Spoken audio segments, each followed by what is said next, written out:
Recently, I returned for the first time to a book I initially read in 2019. A book that at the time made a profound impression. 1949's The Sheltering Sky by Paul Bowles. At the time, I was struck by the book's evocative, sometimes challenging descriptions of places and people. The pull of the landscape and how the drama and presentation of the landscape becomes a mirror to the rift between our two central characters, married American couple Port and Kit Moresby, reflecting and in turns projecting the impasse in their relationship, with its betrayals, temptations and infidelities, against the indefinable yearning for personal freedom, and the restless need to escape the emotional, cultural, geographical and psychological ties that bind. The act of returning to an old favourite has made me consider the question of which other books I might want to revisit this year. Books that had a huge impact on me at the time when I first discovered them, but have since been returned to the shelves, never to be looked at again. It's also made me question whether there are any books that I didn't enjoy in that first encounter that might be worth revisiting, hoping that a second reading might reveal something my younger self might have missed. As part of this video, I'll be looking at 5 books I want to return to and revisit in 2025.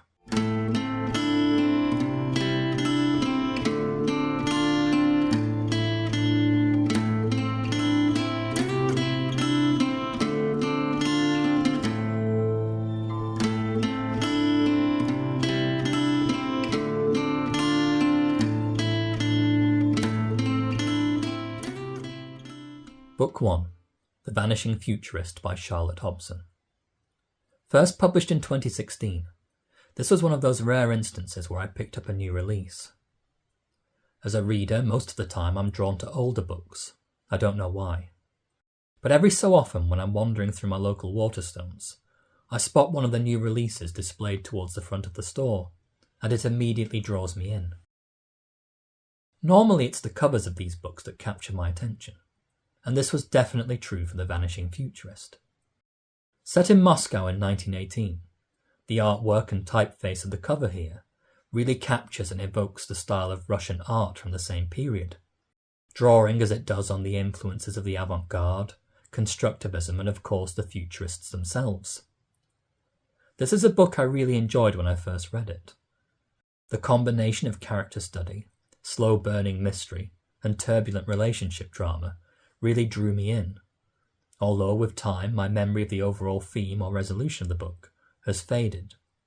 This is one of those books that hasn't been widely discussed within the Booktube community, and as I'm someone who likes to swim against the tide a little bit in terms of what I talk about on this channel, I think this is a perfect example of a book I should revisit and review.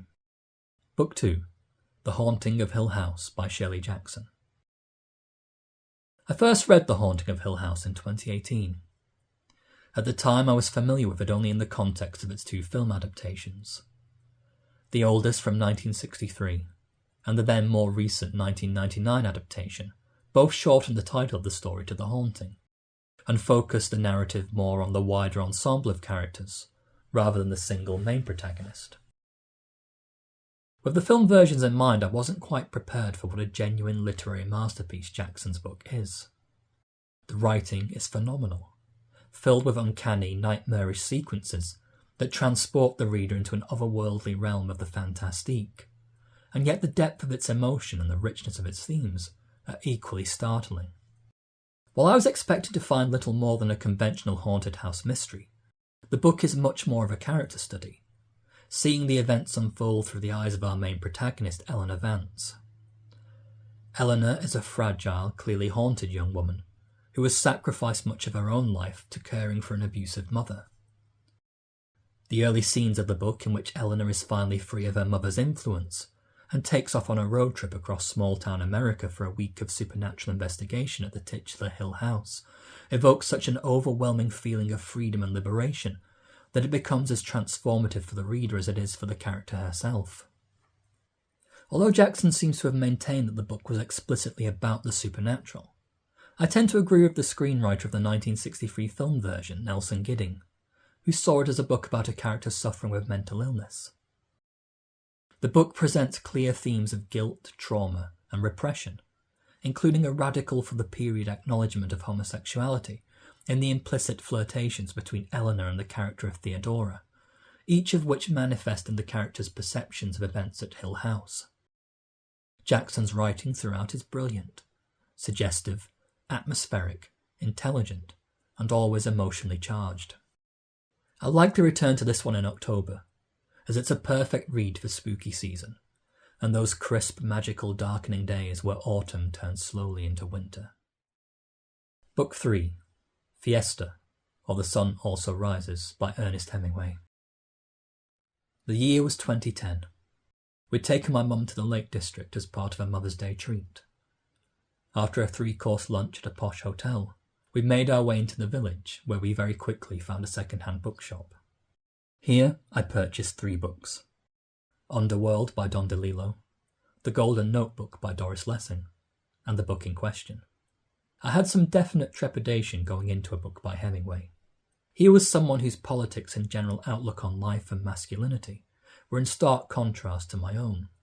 The perception of Hemingway, at least from what I understood at the time, was of someone who wallowed in performative machismo. A writer who measured what it was to be a man by how many other men he could pulverize in bouts of bare-knuckle boxing, or how much alcohol he could consume, or how many animals he could kill for sport. I'd heard him described as a misogynist, a homophobe, and an anti-Semite, and I was very much primed for a book that, despite my curiosity, would be something to endure rather than enjoy. While much of that perception of Hemingway turned out to be true, I nonetheless found myself stunned and surprised at how moving and even relatable the book was.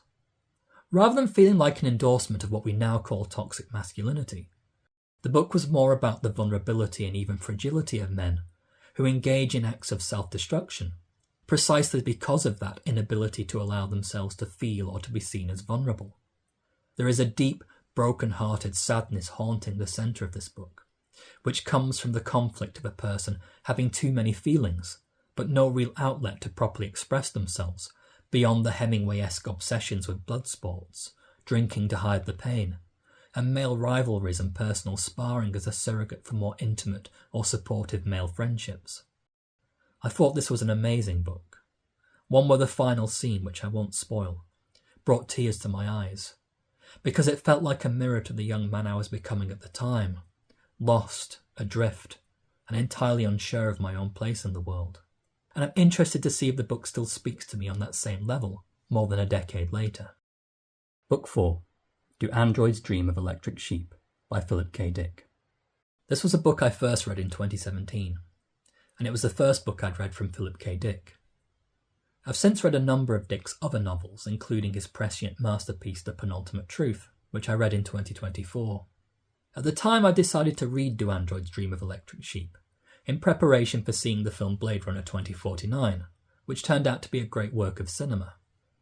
While some of Dick's writing here is occasionally clumsy, owing to the reality of his being a working writer, someone who churned out a lot of these books and stories as part of a 9-to-5, the ideas and the general story of the book were incredibly gripping. As much as I admire and like director Ridley Scott's genre-defining adaptation of the book, 1982's Blade Runner, my controversial take here is that the book is infinitely better than the film. It's thematically richer, dealing with religious and socio-political themes which are absent from the film, as well as featuring more interesting discussions on the use of artificial intelligence as something we cling to maintain normalcy on a planet we've helped to ravage and destroy. While the screenwriters of Blade Runner did well to distill the different concepts of the book into a clear-cut narrative arc, even improving on some of the characterizations, for instance the antagonist, Roy Batty, who is far more memorable in the film, I found the book to be more emotionally compelling and engaging in its storytelling. In the book, Deckard, the bounty hunter, is far more interesting and three-dimensional as a protagonist, as is the character of J.R. Isidore, renamed J.F. Sebastian in the film. The female characters aren't fetishized or sexualized like they are in the film, and they feel much more nuanced and intelligent. Particularly Luba Luft, the opera singer, changed to an exotic dancer in the film, and Deckard's wife, Iran, cut from the film completely. For all of its sci-fi adornments, Do Androids Dream of Electric Sheep is ultimately a very sad book about characters trying to find hope in a world where hope no longer exists. A fitting read for 2025. Book 5, Querelle of Brest by Genet. I can't remember exactly when I first saw Rainer Werner Fassbinder's final film, 1982's Querelle, though I suspect it was in either 2012 or 2013. Fassbinder's lurid, morbid, hyper-stylized meditation on Genet's book will become a firm favourite, despite its tone and subtext straying into often dark and unpleasant areas. Nonetheless, I was fascinated by the technical merits of the film, the artificial sets which turned the port of Brest into a labyrinth of the mind, full of phallic protrusions and dark winding cells within its fortified battlements, giving us the impression of the film as a psychodrama, something that takes place entirely within the character's tortured psyche. Likewise, the sickly, saturated colours give the film a look that is both surreal and dreamlike in this combination of Jean Cocteau and Disney's Fantasia, but is also somewhat toxic and diseased, like the flesh of a rotting corpse. Being a fan of the film, I was incredibly keen to read the book, and I spent several years trying to find a good translation of it. When the book was republished by Faber in 2019, I snapped it up immediately. Unfortunately, the book just didn't work for me. I got over 100 pages into it and then made the decision to put it to one side for a little while, which soon turned into a soft DNF.